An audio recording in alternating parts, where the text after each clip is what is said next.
안녕하세요. 형광펜 성경이 제공하는 성경 공부, 오늘은 창세기 41장입니다. 만 2년 후에 이렇게 나오는데요. 그러면 그 전 이야기가 계속 지금 이어지고 있는 거죠.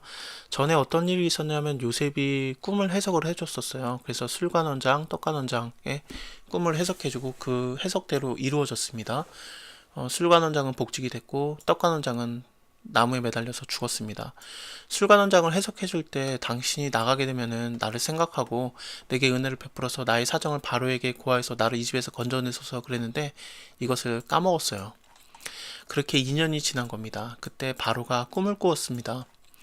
하숫가에 서는데 보니까 아름답고 살찐 암소가 하수에서 올라와서 갈밭을 뜯어먹고 있었고요. 그 뒤에 흉악하고 파리한 다른 7 암소가 하수에서 올라와서 처음에 있던 소들을 잡아먹은 거예요. 그러니까 바로가 꿈에서 깼다가 다시 잠에 들었는데 이번에는 또 꿈이 어떠냐면 한 줄기에 무성하고 충실한 7 이삭이 나오고 그 후에 세약하고 동풍에 마른 7 이삭이 나오더니 그 처음 이삭들을 삼켜버린 겁니다. 바로가 꿈에서 깼어요. 아침에 그 마음이 막 번민한 겁니다. 이게 왕의 마음을 움직이는 것은 여호와께서 하시는 거라고 아마 잠언 21장 1절에 나오잖아요. 그래서 이거는 하나님께서 하신 겁니다. 마음이 번민케 하셔서 이제 요셉을 불러오게 하는 그 사건이 되는 거죠. 처음에는 이제 애굽의 모든 주술사들, 마술사들 그들을 다 부르고 그 다음에 그 지혜로운 자들, 박사들을 다 불렀습니다. 그래서 꿈을 고했는데 아무도 해석하는 자가 없는 거예요. 이제 술 맡은 관원장이 이 요셉을 잊고 있다가 기억이 난 겁니다. 이제 바로한테 말해요. 나의 허물을 추억하나이다. 그러면서 바로에게 이렇게 말을 하는 거예요. 종들에게 노하셔서 나랑 떡 굽는 관원장이 시위대장 집에 가두셨을 때 그때 우리가 꿈을 꿨었는데 그곳에 시위대장의 종된 히브리 소년이 우리에게 꿈을 풀어주었습니다. 그리고 해석하더니 그 해석대로 나는 복직되고 그는 매달렸나이다. 이렇게 말하니까 바로가 이제 요셉을 부릅니다. 그들이 급하게 그를 옥에서 끌어내게 됩니다. 이 옥은 구덩이라는 뜻입니다. 히브리어로 보면요. 아무리 여기서 시위대장의 종 히브리 소년이라고 말하는 걸 이렇게 볼 때 그 죄인처럼 보이지 않은 걸 수도 있어요. 너무 그 요셉이 자유로웠고 그 감옥 안에서 그 다음에 다 맡은 자가 되었었죠. 그래서 그냥 이 술관원장 입장에서는 이게 시위대장의 그냥 종이 아닌가 그렇게 생각했을 수도 있습니다. 아니면 원래 종이었는데 왜 감옥에 들어왔는지 알 수도 있고요. 어쨌든 그렇게 나쁜 거는 아니었고 하나님께서 함께 하셨고 형통케 하셨지만 그래도 감옥인데 어떻게 좋겠습니까? 그러니까 인간이 약한지라 그게 상황에 쉽게 넘어가거든요. 그래서 그것이 구덩이라고 이렇게 보여지는 거죠. 그래서 그 구덩이에서 이렇게 건져주게 됩니다. 요셉이 수염을 깎고 그 다음에 옷을 갈아입어요. 옷을 벗을 때마다 어땠습니까? 안 좋았어요. 채색옷 벗겨졌을 때 애굽에 팔렸고 애굽에 와서도 그 옷이 벗겨졌을 때 그 보디발의 아내가 막 유혹하면서 옷을 벗겼을 때 도망을 갔지만 하지만 누명을 쓰고 이제 감옥에 가게 되었었죠. 근데 이제 옷을 입는 겁니다. 이제 조금 있으면 또 옷을 한번 더 입는데요. 그때는 총리가 돼요. 참 재밌습니다. 이게 무슨 연관이 있는 건지 아닌지 하여튼 더 보도록 할게요. 바로에게 이렇게 들어오게 되었는데요. 바로랑 요셉이 이제 서로 대화를 하는 겁니다. 세상에 그 당시에 가장 강대국이라고 보여지는 애굽에서 가장 높은 파라오가 일개 히브리 사람 그 감옥에 있던 자, 그 이민자 그 요셉과 이렇게 대화를 하는 겁니다. 근데 이것은 요셉이 잘났기 때문이 아니라 하나님께서 요셉과 함께 하시기 때문에 그래요. 이렇게 따지면 바로가 영광이죠. 요셉과 대화를 하는 게요. 그쵸? 자, 바로가 요셉한테 이렇게 말을 해요. 내가 꿈을 꿨는데 그걸 해석해주는 자가 없는데 들어보니까 너는 꿈을 들으면 능히 푼다더라. 요셉이 이렇게 말합니다. 내가 하는 게 아니라 하나님이 바로에게 평안한 대답을 하시리이다. 자, 내가 꾼 꿈은 이거다. 그러면서 딱 말해줬어요. 요셉이 이제 얘기를 해줍니다. 바로의 꿈은 2개가 아니라 하나의 같은 꿈입니다.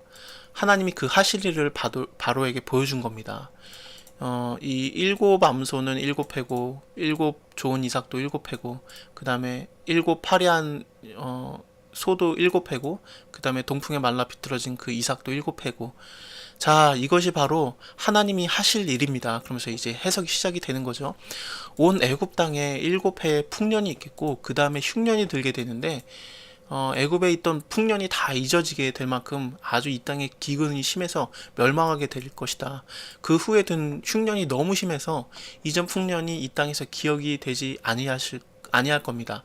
바로의 꿈꿈이 이게 두 번 겹쳐 꾸신 것은 하나님이 이 일을 정하셨음이라 속히 행하실 것이니까 자 바로는 이렇게 하십시오. 그러면서 명철 있고 지혜 있는 사람을 택해서 애굽 땅을 치리하게 하시고 또 이 같은 일을 행하사 국중에서 여러 관리를 두어서 7해 풍년 동안에 애굽 땅의 5분의 1을 거두어서 그것을 저장하고 그 다음에 그 저장한 걸로 예비하여서 이제 그 흉년이 들었을 때 멸망치 않게 하소서 그렇게 해결책까지 얘기를 해줘요. 단지 꿈만 해석을 해준 게 아니라요. 이것은 하나님께서 요셉에게 지혜를 주신 거죠. 그리고 계속해서 그 요셉이 트레인 됐잖아요. 결국에는 처음에 그 보디발의 집에 있을 때도 모든 것을 맡아서 일하면서 2인자로서 보디발의 바로 다음 사람인 2인자로서 가정을 치리하는 자로서 이렇게 그런 경제와 그런 재무의 그런 능한 자가 되었었잖아요. 그리고 또 감옥에서도 그 전옥의 다음 사람, 그 감옥을 관리하는 자의 바로 다음 사람 2인자가 되어서 그 감옥을 다 관리했었거든요. 이런 관리하는 능력이 지금 굉장히 훈련을 받아놓은 상태인 거예요, 이미요. 물론 이렇게 해석한 것은 하나님께서 지혜를 주신 겁니다. 그래서 이렇게 하나님께서 지혜를 주셨다고 사람들도 말해요. 자, 보도록 할게요. 바로와 그 모든 신하가 이 일을 좋게 여기고요. 이렇게 말해요. 야, 이와 같이 하나님의 신에 감동된 사람을 우리가 어떻게 얻을 수 있으리요? 하나님이 이 모든 것을 너에게 보였으니까 너같이 명철하고 지혜 있는 자가 없도다. 너는 내 집을 치리하라. 이렇게 말하는 겁니다.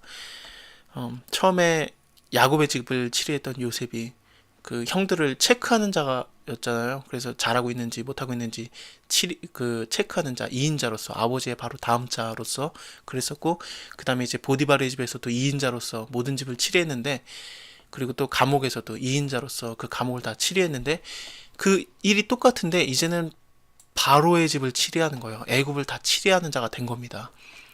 2인자로서요. 그래서 나는 너보다 높은 게 이 보좌뿐이다. 그러니까 너는 2인자지만 너는 이 온 땅을 다 치리해라. 네가 다 해라. 그러면서 이 인장 반지를 빼서 요셉에게 손에 끼우게 됩니다. 이것은 옥새죠. 그리고 그에게 세마포 옷을 입히고요. 이제 옷을 입고 또 이제 총리가 되었습니다. 벗을 때는 안 좋았는데 금사슬로 목에 걸고 또 바로가 타는 수레에다가 그를 태우고 사람들은 막 엎드리고요. 그다음에 바로가 그를 애굽의 총리로 삼게 되었습니다. 나는 바로라. 애굽 온 땅에서 너의 허락 없이 수족을 놀릴 자가 없으리라. 그러면서 그 이름을 사브라 바네아라고 이렇게 말하게 되는데요. 이것은 아마도 이렇게 해석이 됩니다. 신이 말하기를 그를 여기 살게 하라, 그 뜻입니다. 그러니까 히브리 사람이었잖아요. 근데 이제 애굽 사람으로 이제 받아들이는 거죠. 그리고 여기 살게 하라 그러면서 이 이름을 준 겁니다. 그렇고요. 그 다음에 온 제사장의 딸을 이렇게 주어서 아내로 삼게 되는데요. 이 온 제사장은요, 온 땅의 제사장이에요. 그러니까 모든 나라의 제사장이 아니라 그 온이라는 땅이 있습니다. 이게 카이로에서 북동쪽으로 한 10에서 11km 정도 떨어진 애굽 사람들에게는 중요한 도시입니다. 왜냐하면 여기가 그 태양신을 섬기는 그런 지역이거든요. 그래서 그런 지역입니다. 하여튼 거기에 제사장 딸을 아내로 삼게 하였습니다. 그리고 애굽을 다 순찰하게 돼요. 그때 나이가 30세였어요. 역사를 막 이렇게 공부하는 사람들이 그러더라고요. 애굽에서 높은 자리에 올라가려면 최소 30세여야 된다 그러는데 지금 딱 30세가 된 겁니다. 그리고 이제 모든 땅을 순찰하고 그 다음에 이제 풍년 때 곡식들을 저장을 하는 거죠. 그래서 흉년이 들기 전에 그것을 준비하는 겁니다. 자, 그 흉년이 들기 전에 요셉에게 두 아들이 있게 되는데요.